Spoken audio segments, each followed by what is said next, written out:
pour ce qui est des conflits du Royaume-Uni. Tout d'abord, le Royaume-Uni et l'Argentine se disputent les îles Malouines qui sont situées à 400 km des côtes de l'Argentine depuis 1982. 1982, c'est l'année où la guerre a éclaté entre le Royaume-Uni et l'Argentine.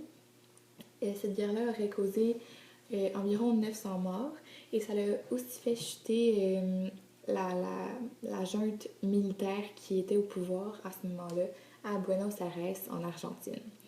Suite à ça, de 2008 à 2011, Londres avait mené des opérations secrètes qui avaient pour but d'intercepter de l'information qui circulait en Argentine.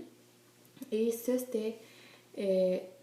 ça avait pour but aussi d'empêcher l'Argentine de récupérer les îles Malouines.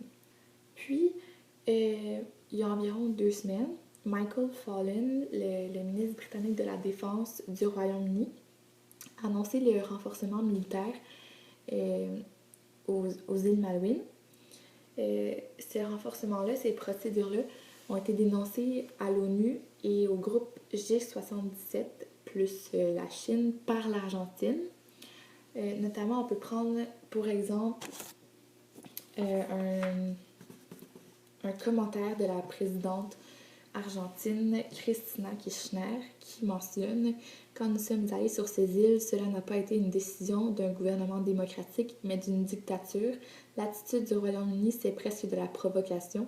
Cela correspond à son intérêt pour le lobby des armes ou simplement pour gagner les élections. » Donc ça démontre juste à quel point vraiment il y a des tensions, des frictions entre le Royaume-Uni et l'Argentine. Le journal Daily Telegraph a déclaré que Mme Sturgeon, chef de file des nationalistes écossais, aurait confié à l'ambassadrice française qu'elle préférait voir la victoire de David Cameron, le premier ministre britannique conservateur, que de voir Ed Miliband, travailliste. Et je cite, elle dit que celui-ci, Ed Miliband, est dépourvu de l'étoffe d'un premier ministre. Donc, avec les élections qui arrivent le 7 mai, la situation est plutôt tendue.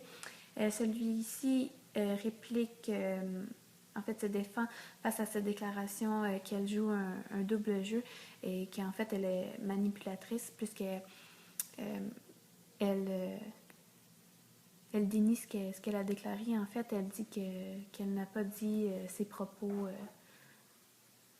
face à David Cameron et Ed Miliband. Elle dit que tout est faux alors que c'est vrai.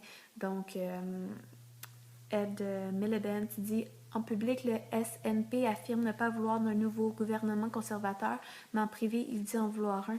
Donc, selon elle, son parti et Mme Sturgeon sont manipulateurs.